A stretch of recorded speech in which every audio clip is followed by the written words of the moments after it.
गणेशोत्सव हा मोठा उत्साहात साजरा केला जातो आणि गणेशोत्सवाला देखाव्यांची मोठी परंपरा.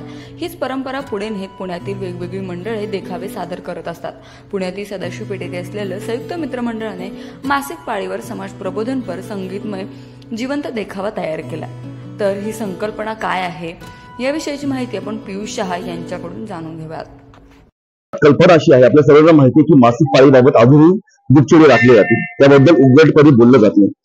तर विषय असा आला की गणेशोत्सवाचं व्यासपीठ बदललेलं आहे, गणेशोत्सव विचार बदललेला आहे. तर गणेशोत्सवाच्या व्यासपीठावरती हा देखाव का नाही हवा याची कधी चर्चाच होत नाही.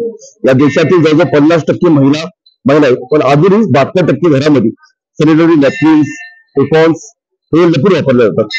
ते बाबतीत का नाही? प्रत्येकाच्या घरी आई आहे, बहीण आहे, मावशी आहे, आत्या आहे, ताई आहे, मुलगी आहे, तरी देखील त्या बाबतीत दुःखी का राखले जातील. तर असा विचार करत आला की याच्यावरती उघडपणे बोलावं आणि उघडपणे बोलण्याची गरज आहे. गणेशोत्सव बदलला, काळानुरूप आपणही बदलावं आणि गणेशोत्सवाचे विषय बदलावे. तर सामाजिक प्रबोधनपर विषय करावा आणि तो संगीतमय करावा, जिवंत देखाची बदलात्मक करावा. तुम्ही जर एखाद्याला काही सादर असेल तर शुगर पिल सारखं सांगावं, तो लोकांना ऐकायला आवडतं.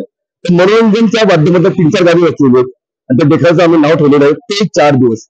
15.5 मिनिटाचा देखावा आहे.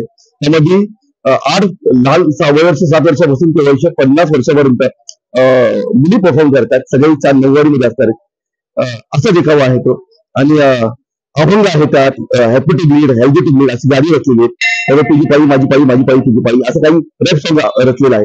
ते सर्वांना आवडेल, सर्व वयोगटातील लोकांना आवडेल आणि ते पाहायला आवडेल, ऐकायला आवडेल आणि ते विचार घेऊन लोकांनी घरी जावा आणि त्याचं अनुकरण करावं.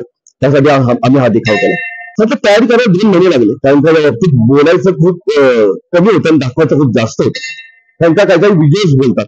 तर तिथे पेंटिंगच्या माध्यमातून आम्ही अनेक गोष्टी तयार केल्या. मी पोस्टर प्रदर्शन आयोजित करते, तिथे 50 पोस्टर्स आहेत आणि पहिल्या सीन पासून ते शेवटच्या सीन पर्यंत ते कसं लोकांना आवडेल आणि तिथे कुणाच्याही धार्मिक भावना दुखवता नाही, कोणाची नकारात्मक सांगण्याची गरज नाही.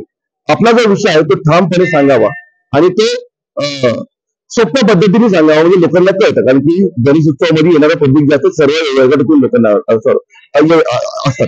कुणाचे मला प्रश्न पडतो पडायला की बाबा काय सादर केलं. एखाद्या मुलीने जरी विचारलं पप्पा हा काय देखावा आहे, तर त्यांनाही ते उत्तर द्यायला सोपं राहावं. त्याकरता साधारण 2 महिन्यात देखायला लागलो.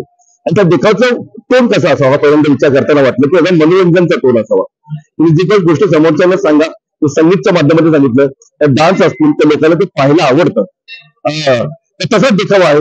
मी सगळ्यांना विनंती करेन की सगळ्यांनी तो देखाव पाहायला यायचं. सदाशिव पेठचे इकडे संयुक्त मित्र मंडळ आहे, दिनेश पायगुडे आणि त्यांचे सर्व सहकारी. त्यांची मुळात त्यांना मी कल्पना सांगितलं, तर मंडळाचं मी अभिनंदन करतो की त्यांना मी सांगितलं की एखाद्या सामाजिक प्रबोधनाचा विषय तुम्ही करू शकता का. तर म्हणले काय आहे दादा, तर म्हणलं आम्ही मासिक पाळीवरती करतो. तर त्या मुलांनी त्याला होकारार्थी दिलं, तर त्या मंडळाचं करतो की ते तयार झाले. सहसा असा विषय घ्यायला कोणी तयार होत नाही मंडळामध्ये. महाराष्ट्रात पहिल्यांदाच मासिक पाळीवर आधारित हा जिवंत देखावा सादर केला जात आहे, अशी माहिती पियुष शहा यांनी दिली. प्राची केदारी, लोकल 18, पुणे.